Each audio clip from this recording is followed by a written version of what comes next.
नमस्कार, prime news देख रहे हैं आप। आपके साथ मैं हूं मेघना सचदेवा और बुलेटिन की शुरुआत करेंगे बड़ी खबर के साथ। बिहार में नई सरकार बनने की तैयारी तेज हो चुकी है। सरकार बनाने से पहले बैठकों का दौर भी जारी है और जीत के बाद पहली बार जेडीयू दफ्तर पहुंचे नीतीश कुमार। जेडीयू दफ्तर में विधायकों से नीतीश कुमार ने मुलाकात की। दिवाली के बाद मुख्यमंत्री पद की शपथ नीतीश कुमार ले सकते हैं। तो एक बार फिर से बिहार की सत्ता पर एनडीए काबिज हो चुकी है और नीतीश कुमार एक बार फिर से मुख्यमंत्री पद की शपथ लेने वाले हैं। नवनिर्वाचित विधायकों से मुलाकात की जा रही है। लगातार बैठकों का दौर जारी है। सरकार बनाने की तैयारी अब तेज हो चुकी है। बिहार में नई सरकार या फिर कहें एनडीए की सरकार एक बार फिर से बनने की तैयारियां अब तेज हो चुकी हैं। बैठकों का दौर लगातार जारी है। जीत के बाद पहली बार जेडीयू के ऑफिस पहुंचे नीतीश कुमार। नवनिर्वाचित विधायकों से नीतीश कुमार ने खास मुलाकात की, बातचीत की। दिवाली के बाद मुख्यमंत्री पद की शपथ नीतीश कुमार ले सकते हैं। कहा जा रहा है 16 नवंबर को शपथ समारोह हो सकता है नीतीश कुमार का। तो लगातार सुबह से अब तक बैठकों का दौर जारी है। आपको बता दें, जहां कल जश्न मनाया गया था दिल्ली मुख्यालय में बिहार की जीत का, वहीं दूसरी ओर नवनिर्वाचित विधायकों से नीतीश कुमार ने मुलाकात की है। आज फोन लाइन पर हमारे सहयोगी अभिषेक मिश्रा जुड़ गए, उनसे जानकारी लेते हैं। अभिषेक, लगातार बैठकों का दौर जारी है और एक बार नई सरकार फिर से या फिर एनडीए की सरकार बनने की तैयारियां बिहार में शुरू हो चुकी हैं। चर्चाओं का दौर कहां तक पहुंचा है? बिल्कुल, देखिए एनडीए की सरकार बननी तय है। बहुत कम अंतर से ही सही, लेकिन बहुमत मिला है एनडीए को और कई तरह की चर्चाएं हो रही है सियासी लिहाज में और कई तरह के सवाल भी रहे हैं। जिस तरह से जनादेश मिलने के बाद ही मुख्यमंत्री नीतीश कुमार वक्त तक चुप रहे और 18 घंटों के बाद उन्होंने चुप्पी तोड़ी, एक ट्वीट किया और बिहार की जनता को धन्यवाद दिया एनडीए को बहुमत देने के लिए। और उसके बाद वो मीडिया के सामने भी नहीं आए। कल देर रात तक 4 घंटे तक जेडीयू के बड़े नेताओं और वीआईपी पार्टी के सुप्रीमो मुकेश सहनी के साथ उनकी बैठक चली और उसके बाद वो पहली बार आज एक मार्च से बाहर निकले हैं किसी राजनीतिक काम के लिए, किसी राजनीतिक पॉलिटिकल बैठक के लिए, पॉलिटिकल मीटिंग के लिए। और जेडीयू दफ्तर में तकरीबन 2 घंटों से ये बैठक चल रही है। अभी बैठक खत्म नहीं हुई है और पार्टी के कई बड़े नेता इस बैठक में मौजूद हैं। माना जा रहा है कि नीतीश कुमार को विधायक दल चुन लिया जाएगा, नेता विधायक दल चुना जाएगा, विधायक दल का नेता चुना जाएगा और जाहिर है मुख्यमंत्री उनका बनना तय है। वो मुख्यमंत्री हैं, रहे हैं और बीजेपी के बड़े नेताओं ने पहले ही ऐलान कर रखा था कि जिसको जितनी सीटें आए नीतीश कुमार ही मुख्यमंत्री होंगे। हालांकि कई सवाल उठ रहे हैं और ये माना जा रहा है कि ये परिस्थिति सामान्य नहीं है। जिस तरीके से नीतीश कुमार की चुप्पी रही है, क्या जिस तरह का स्ट्राइक रेट रहा है उसमें मुख्यमंत्री नीतीश कुमार खुद बनना चाहेंगे, कंफर्टेबल रहेंगे, नहीं रहेंगे, बीजेपी बनाना चाहेगी, कई तरह के सवाल हैं। हालांकि बैठक चल रही है और इस बैठक से क्या निकलकर सामने आता है ये बहुत दिलचस्प है और चीजें सामान्य रहेंगी। अभिषेक, देखिए, जाहिर तौर पर प्रधानमंत्री नरेंद्र मोदी ने कल अपने भाषण में ये तो कह दिया कि नीतीश जी के नेतृत्व में ही संकल्प को सिद्ध करेंगे, यानी कि साफ कर दिया कि एक बार फिर से नीतीश कुमार मुख्यमंत्री बनने वाले हैं। लेकिन दूसरी ओर कई नेताओं की तरफ से यह भी कहा जा रहा है कि बिहार की जनता कहीं ना कहीं नाराज है नीतीश कुमार से। ऐसे में चेहरे में बदलाव की कोशिश या उम्मीद जाहिर की जा रही थी। देखिए, 2 तरह की बातें हैं।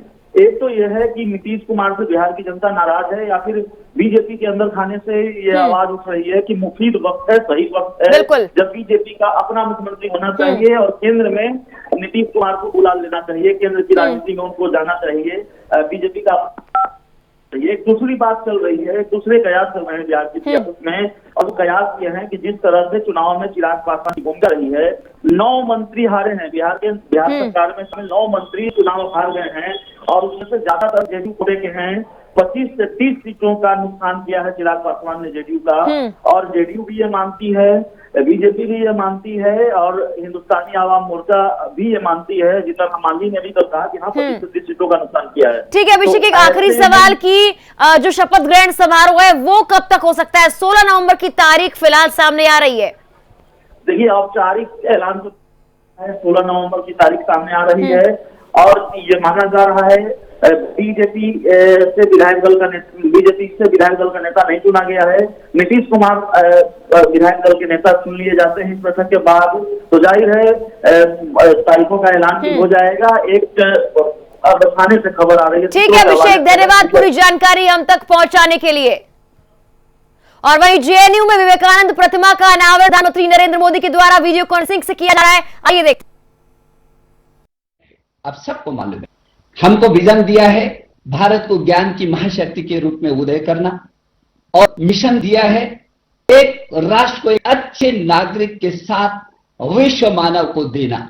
यह हमारे देश के प्रधानमंत्री नरेंद्र मोदी जी का यह हमको दिया गया मिशन है और विजन है।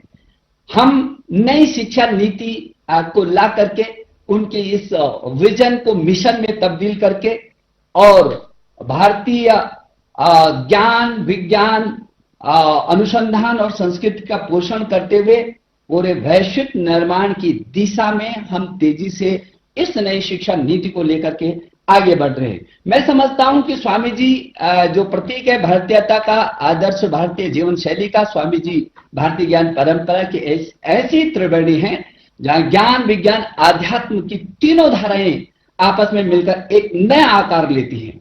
निश्चय ही यह प्रतिमा हम सबको इस ज्ञान परंपरा को सदैव जोड़कर रखेगी और जेएनयू के इतिहास में एक नए आगाज का निर्माण। स्वामी जी हमें कहते थे कि अगर मुझे 100 ऊर्जावान युवा मिल जाए तो मैं देश की तस्वीर बदल दूंगा।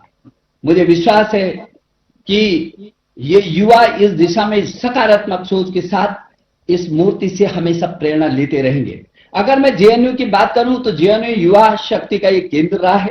विश्वविद्यालय अनुसंधान की संस्कृति को बढ़ावा देते हुए एनआईआरएफ में ये रैंकिंग में इसने पिछले 5 वर्षों में माननीय प्रधानमंत्री जी बहुत प्रगति की है और इस वर्ष ये एनआईआरएफ में दूसरे नंबर पर ला करके इसने अपने गौरव को बढ़ाया है। इसके लिए मैं इसके कुलपति को और इनके संपूर्ण स्टाफ को और छात्रों को बधाई देना चाहता हूं। यह हमेशा एक महत्वपूर्ण सेंटर के रूप में रहा है। जेएनयू ने राष्ट्रीय सुरक्षा, अभियांत्रिकी, आपदा प्रबंधन, उत्तर पूर्व शिक्षण जैसे नए सेंटर अभी स्थापित किए हैं और इसको तमाम नए नए केंद्र स्थापित करते आत्मनिर्भर भारत जो प्रधानमंत्री जी आपका आह्वान है उस दिशा में जेएनयू बहुत महत्वपूर्ण कदम बढ़ा रहा है और तेजी से उस दिशा में काम कर रहा है। नई शिक्षा नीति के साथ भी कदम से कदम मिलाते हुए इंजीनियरिंग शिक्षा में विभिन्न भारतीय भाषाओं और इंटरनेशनल स्टडीज में विषयों को जोड़ना ये निश्चित रूप में एक नया सराहनीय कदम है और हमारी नई शिक्षा नीति की मंशा को ये एक कदम आगे बढ़ करके पूरा करता है। मैं इस अवसर पर कहना चाहता हूं कि स्वामी जी ने कहा था कि हे भारत उठो, अपनी आध्यात्मिकता के बल पर विश्व को जीत लो। इतना ही नहीं, उन्होंने ये भी कहा था कि चारों ओर शुभ लक्षण दिखाई दे रहा है और भारतीय आध्यात्मिकता और दार्शनिक विचारों को फिर से सारे संसार पर विजय होने वाली है। मैं ये समझता हूं कि उनके उस अभियान को, उस विजन को आज दूसरे नरेंद्र मोदी नरेंद्र के रूप में पूरे विश्व में, चाहे योग हो और चाहे वो वैश्विक दिशा में पर्यावरण की चिंता का विषय हो और चाहे पूरे विश्व में आतंकवाद के खिलाफ एकजुट करने का हो, पूरे विश्व में एक लीडरशिप के तरीके से जिस तरीके से मोदी जी के नेतृत्व में पूरा विश्व एकजुट हो रहा है इन चीजों का मुकाबला करने के लिए, निश्चित रूप में स्वामी विवेकानंद जी की मंशा को हमारे देश के प्रधानमंत्री पूरा कर रहे हैं। उन्होंने ये भी कहा था कि जितनी बड़ी कठिनाई होती है उतनी ही बड़ी जीत भी होती है। और आपको याद होगा कि पीछे के दिनों जब पूरी दुनिया में कोरोना का महासंकट आया था और हमारा देश भी अछूता नहीं रहा था, दुनिया के सबसे बड़े लोकतांत्रिक देश के यशस्वी प्रधानमंत्री नरेंद्र मोदी जी ने पूरे देश को कहा था कि चुनौतियों का जब डटकर मुकाबला होगा तो ये अवसरों में तब्दील होंगे। और वो हमने देखते हुए उस चुनौती का मुकाबला किया और वो अवसरों में तब्दील होते हुए सभी को दिखाई दी है। मैं पूर्व छात्रों को बहुत बधाई देना चाहता हूं जिनके प्रयास से आज स्वामी विवेकानंद जी की मूर्ति यहाँ पर स्थापित हुई है। मैं सारे छात्रों को, पूर्व छात्रों को बहुत बधाई देना चाहता हूं। मैं समझता हूं विवेकानंद जैसे महामानव की प्रतिमा से व्यक्ति निर्माण का चरित्र निर्माण और चरित्र निर्माण से राष्ट्र निर्माण, और उन आदर्शों को लेकर के नेशन फर्स्ट की सोच के साथ हम आगे बढ़ेंगे और निश्चित रूप में उस युग दृष्टा विवेकानंद जी की उन आकांक्षाओं को जब उन्होंने कहा कि दुनिया में भारत का जो उदय होगा वो सारा विश्व उसके सामने नतमस्तक होगा, आज दिन इस दिशा में भी एक महत्वपूर्ण कदम होगा।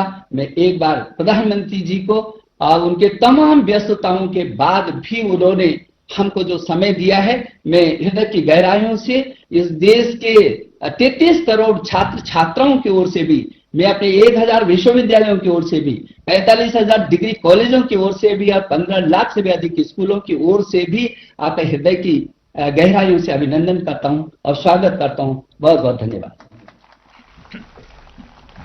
धन्यवाद Dr. Nishank ji. Whether it is providing funds to the university or helping us in the expansion of our academic programs, you always stood behind us. As a university, we are grateful to you for all the help that you are providing to us. Thank you, sir.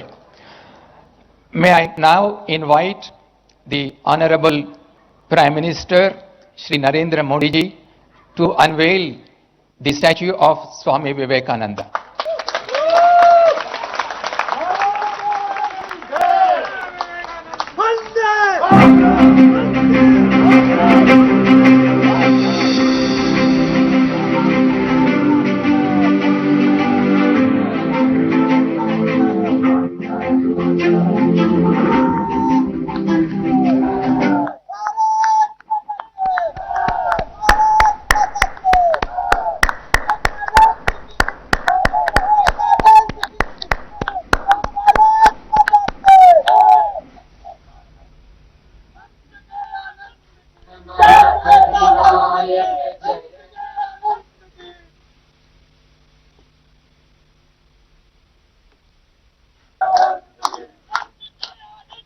प्रधानमंत्री नरेंद्र मोदी ने और छात्राओं में उत्साह भी आप यहां पर देख सकते हैं। इतने यहां पर जो छात्र छात्राएं मौजूद हैं।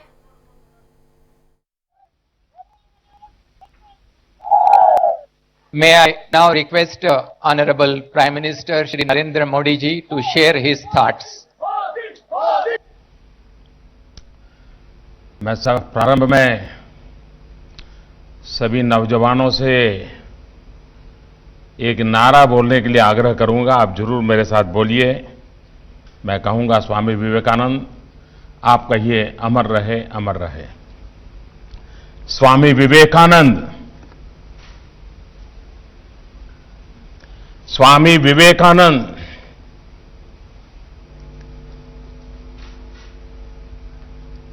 देश के शिक्षा मंत्री डॉक्टर रमेश पोखरियाल निशंक जी, जेएनयू के vice chancellor professor Jagdish Kumar जी,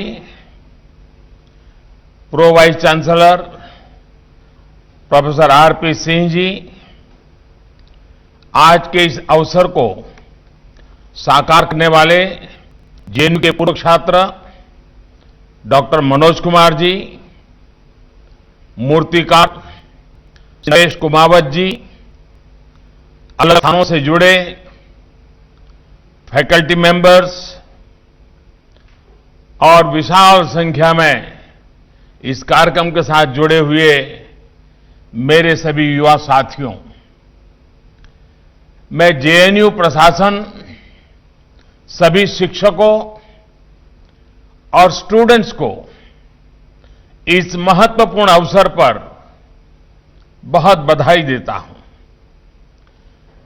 साथियों, स्वामी विवेकानंद जी कहते थे, मूर्ति में आस्था का रहस्य ये है, मूर्ति में आस्था का रहस्य ये है कि आप उस एक चीज से विजन ऑफ डिविनिटी डेवलप करते हैं। मेरी कामना है कि जेएनयू में लगी स्वामी जी की प्रतिमा सभी को प्रेरित करे, ऊर्जा से भरे। ये प्रतिमा वो साहस दे, करेज दे, जिसे स्वामी विवेकानंद जी प्रत्येक व्यक्ति में देखना चाहते थे। ये प्रतिमा वो करुणा भाव सिखाएं, कंपेशन सिखाएं, जो स्वामी जी के दर्शन का मुख्य आधार है। ये प्रतिमा हमें राष्ट्र के प्रति अगाध समर्पण सिखाएं, प्रेम सिखाएं, intense love for our country, जो स्वामी जी के जीवन का सर्वोच्च संदेश है। तो प्रधानमंत्री नरेंद्र मोदी ने प्रतिमा का अनावरण कर दिया है। जेएनयू वीडियो कॉन्फ्रेंसिंग के जरिए पीएम मोदी ने स्वामी विवेकानंद की प्रतिमा का अनावरण किया। यहाँ पर छात्र छात्राएं मौजूद थी, उनमें भी काफी उत्साह अनावरण के दौरान देखने को मिला। चलिए अब रुक करते कुछ और खबरों का। पटना में पूर्व मुख्यमंत्री राबड़ी देवी के आवास पर आज महागठबंधन के नेताओं की बड़ी बैठक हुई। इस बैठक में आरजेडी नेता तेजस्वी यादव को महागठबंधन का नेता चुना गया। इस दौरान तेजस्वी यादव ने बैठक में मौजूद सभी नेताओं को संबोधित किया। वहीं प्रेस कॉन्फ्रेंस करते हुए तेजस्वी यादव ने विधानसभा चुनाव में मिली हार का ठीकरा चुनाव आयोग पर फोड़ा। तेजस्वी ने कहा कि जनता का फैसला महागठबंधन के पक्ष में है और चुनाव आयोग का नतीजा एनडीए के पक्ष में गया। 2015 में भी हमारे पक्ष में फैसला आया था, लेकिन बीजेपी चोर दरवाजे से सरकार में आ गई। हमने चुनाव में गरीबी, मजदूर, शिक्षा, विकास का मसला उठाया। तेजस्वी यादव ने आरोप लगाया कि नीतीश कुमार चोर दरवाजे से सत्ता हथियाना चाहते हैं। तेजस्वी ने दावा किया कि उन्हें करीब 130 सीटें मिली हैं और यह भी कहा कि अगर जरूरत पड़ती तो वो कोर्ट भी जाने को तैयार हैं।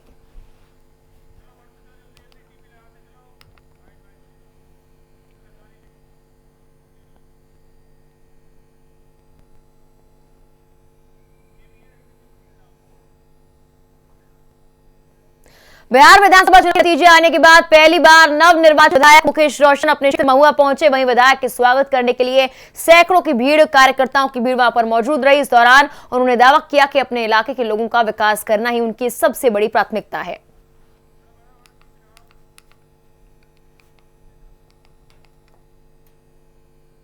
बिहार चुनाव में हार से नाराज महागठबंधन के नेता लगातार एनडीए की जीत पर सवाल खड़े कर रहे हैं। इस कड़ी में आरजेडी नेता जगनानंद सिंह ने कहा कि एनडीए की जीत पर नाराजगी जाहिर की और दावा किया कि जनादेश का बिहार में छल हुआ है। वहीं इस दौरान उन्होंने बिहार चुनाव में धांधली का दावा करते हुए धांधली के पीछे नीतीश कुमार और पीएम को जिम्मेदार भी बताया।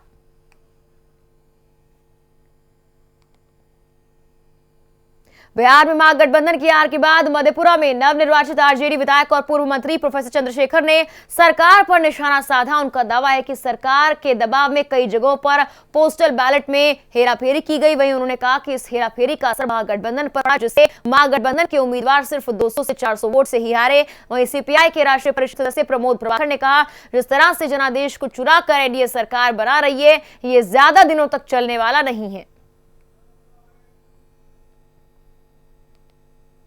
अब बात करते हैं मुजफ्फरपुर की। मुजफ्फरपुर विधानसभा सीट से चुनाव के नतीजे सामने आने के बाद जहां एनडीए के खेमे में खुशी है, तो वहीं दूसरी ओर महागठबंधन की तरफ से कांग्रेस की टिकट पर चुनाव लड़ने वाले उमेश राम के खेमे में मायूसी है। चुनाव में हार के बाद उमेश राम रिकाउंटिंग की मांग कर रहे हैं। उमेश राम ने आरोप लगाया कि बिहार चुनाव की काउंटिंग में धांधली हुई है। उनका कहना है कि मतगणना के दौरान जो कर्मचारी थे, उन्होंने एनडीए उम्मीदवार की जीत को ध्यान में रखकर मतगणना की। वहीं अपनी शिकायत को लेकर कांग्रेस नेता उमेश राम ने जिलाधिकारी को और चुनाव आयोग को लिखित शिकायत भी भेज दी है।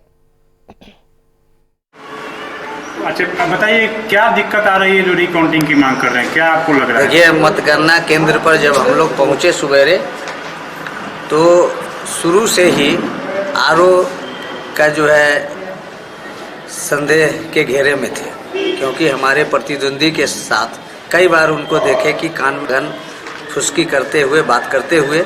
और जब मतगणना शुरू हुआ तो 1-2 राउंड खत्म हो गया, तो हमने कहा कि आरओ साहब हमको जो है सो हर राउंड का रिपोर्ट दीजिए और एक राउंड खत्म हो तब दूसरा जो है सो राउंड शुरू करें। लेकिन उन्होंने हमको चौथे राउंड में फर्स्ट राउंड का रिपोर्ट दिया, उसके बाद फिर नहीं दिया। फिर मैंने उनको कहा कि आप रिपोर्ट दीजिए, लेकिन उन्होंने कोई रिपोर्ट नहीं दिया और एक राउंड खत्म नहीं होता था तब तक एक्स्ट्रा वहाँ पर ईवीएम का बक्सा रख दिया जाता था। और लगातार जो है सो उन्होंने बिना राउंड खत्म किए हुए गिनती मत क्या शुरू किए हुए रह गए और हमारी जीत पक्की थी। और हमारा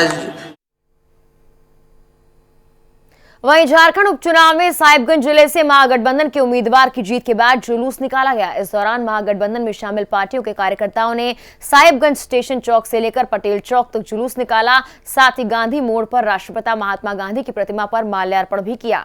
वहीं बाटा चौक इलाके पर कांग्रेस और झारखंड मुक्ति मोर्चा के कार्यकर्ताओं ने आतिशबाजी भी की है।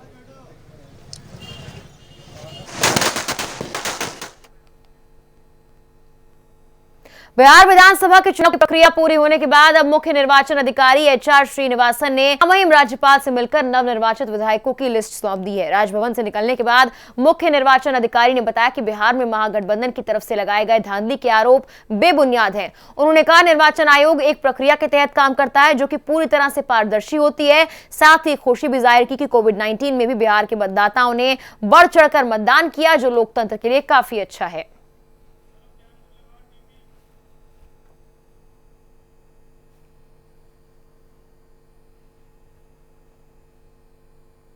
कैमूर जिले में कुछ लुटेरों ने दिन दहाड़े ज्वेलरी की दुकान से 10 लाख के गहनों पर हाथ साफ कर लिया।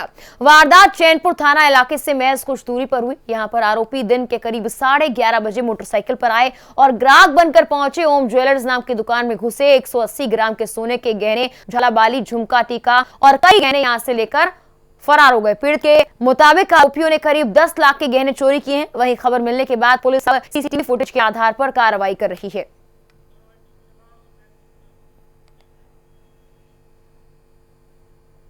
लखीसराय जिले की जुमई लखीसराय मेन रोड पर एक बड़ा हादसा हो गया। इस हादसे में 4 लोग जख्मी हो गए, जिनमें एक शख्स की हालत गंभीर बताई जा रही है। वहीं जानकारी मिलते ही घटनास्थल पर पहुंची पुलिस ने सभी घायलों को सदर अस्पताल भर्ती करा दिया। वहीं गंभीर रूप से जख्मी शख्स को पटना PMCH रेफर कर दिया गया। हादसे में जख्मी हुए शिवजी महतो नाम के शख्स ने बताया कि सभी लोग मुजफ्फरपुर जिले के रहने वाले हैं और कोलकाता से टाटा जेस्ट कार रिजर्व करके मुजफ्फरपुर जा रहे थे। तब रास्ते में उनकी कार लखीसराय के करीब सड़क के किनारे खड़ी एक ट्रक से टकरा गई।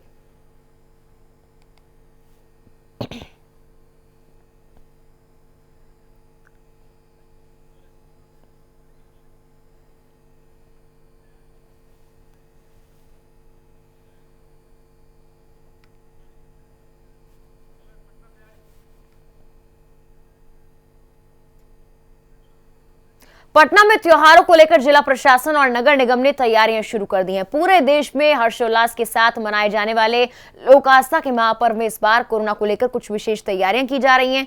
गंगा घाट के किनारे छठ प्रति में जो भगवान भास्कर को अर्घ्य देने आएंगे, उनके लिए तमाम तरह की व्यवस्थाएं कोविड को ध्यान में रखते हुए की गई हैं। घाटों पर भीड़ न हो, इसके लिए ज्यादा से ज्यादा घाटों का निर्माण कार्य तेजी के साथ किया जा रहा है।